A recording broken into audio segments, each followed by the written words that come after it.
Alors, la deuxième façon de faire, évidemment, c'est d'utiliser Fetch. Fetch, il existe nativement dans la plupart des navigateurs. Alors bon, le document date un peu.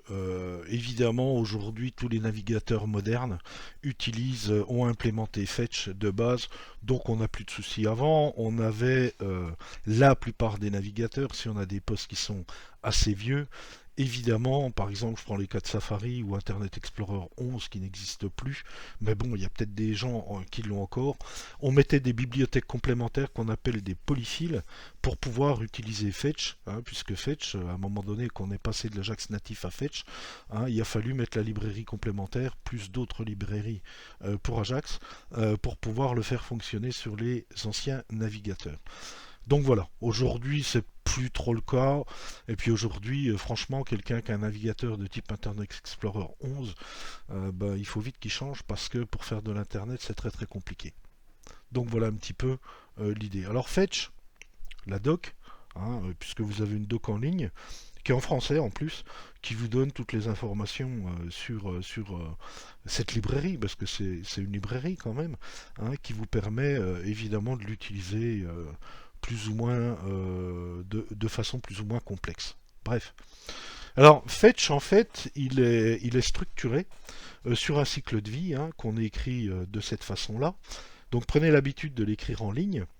Donc vous voyez qu'on appelle la librairie fetch, en fait c'est une fonction, à laquelle on va passer notre URL.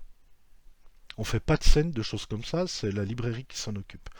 Et ensuite on a ce qu'on appelle trois callbacks, des fonctions de retour, qui, elles sont, il faut absolument les écrire dans cet ordre-là. La première c'est toujours point. En fait, on pourrait l'écrire en une seule ligne, hein, mais il vaut mieux revenir à la ligne pour avoir de la lisibilité en termes de code. Donc le premier point zen, il vous renvoie une réponse. Donc ça c'est la réponse du serveur et on va faire un return réponse.json. Alors pourquoi on fait ça? Parce que dans la réponse du serveur, il y a plusieurs choses, il n'y a pas que les données. Il y a la réponse du serveur avec les données, il y a les entêtes HTTP, les codes erreurs, etc., etc. Le deuxième callback, donc qui prend entre parenthèses les data, les données, on va faire juste un return data. Là, c'est purement la partie données. Alors, si on veut récupérer que les données, on va utiliser cette partie-là. Si on veut récupérer puis analyser, je ne sais pas, des réponses, des entêtes, on va travailler sur cette partie-là. Et la dernière, point catch. Donc là, un catch en informatique, c'est la gestion d'une erreur. Ça veut dire que votre requête a une erreur. Puis là, on peut traiter l'erreur. Hein, par exemple, le serveur distant n'est plus accessible, ou le serveur distant a vu que dans la chaîne que vous avez passée ici, l'URL, il y a une erreur, donc il va vous dire qu'il ne retrouve pas. Et à ce moment-là, on fait simplement, dans notre cas, un console.log de l'erreur, qui est un objet hein, composite, pour pouvoir l'analyser, éventuellement ensuite le traiter. Alors en fait, c'est intéressant parce que on a toujours ces trois callbacks, et puis on fait un copier-coller, et on met notre code à l'endroit où on veut faire du traitement. Point à la ligne. C'est pas plus compliqué que ça, et par rapport au protocole précédent, natif, c'est beaucoup plus simple. Alors on va faire évidemment une petite remarque, et c'est le problème de Fetch, c'est quand vous voulez faire du post, par exemple du traitement de formulaire, il faut que vous génériez un header et un body dans votre requête. Vous voyez ici, j'ai interrogé évidemment une URL, je fais une accolade ouvrante fermante pour pouvoir dire que je travaille en méthode post, que je vais mettre des choses dans les headers pour pouvoir faire en sorte que le serveur distant me répond, parce que des fois, il faut avoir des autorisations, préciser le type d'envoi que vous faites, ça c'est l'envoi de type formulaire pour encoder les valeurs évidemment du formulaire, et puis ici des paramètres qu'on va passer. Donc vous voyez que déjà ça, bon, c'est pas terrible, mais ça marche très très bien. C'est pas très compliqué une fois qu'on a l'habitude de le faire. Puis ensuite, j'ai mes trois callbacks.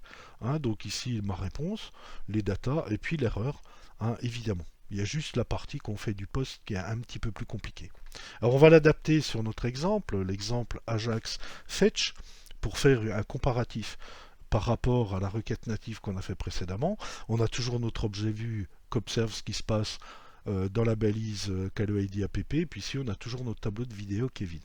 Et évidemment je le refais dans la même phase, mounted, j'aurais pu le faire dans la phase created du cycle de vie de mon composant vue, VM. Ici, ben, j'appelle évidemment mon URL, comme tout à l'heure, la réponse, je mets la réponse à console.log pour voir si jamais j'avais pas un problème ou le type de réponse qu'on peut avoir par le serveur. Et puis moi, ce qui m'intéresse, c'est de récupérer les données ici. Donc je fais un petit console.log pour voir ce qui me renvoie. Évidemment, les données vont être envoyées en JSON, puisque ici je l'ai précisé. Et puis je le mets dans mon tableau de vidéo. Je fais quand même un return data parce qu'on peut l'interroger autrement. Et puis ici un catch si jamais j'ai une erreur. Donc vous voyez qu'en termes de structuration, c'est assez simple à implémenter. Bon là on fait du get. Hein.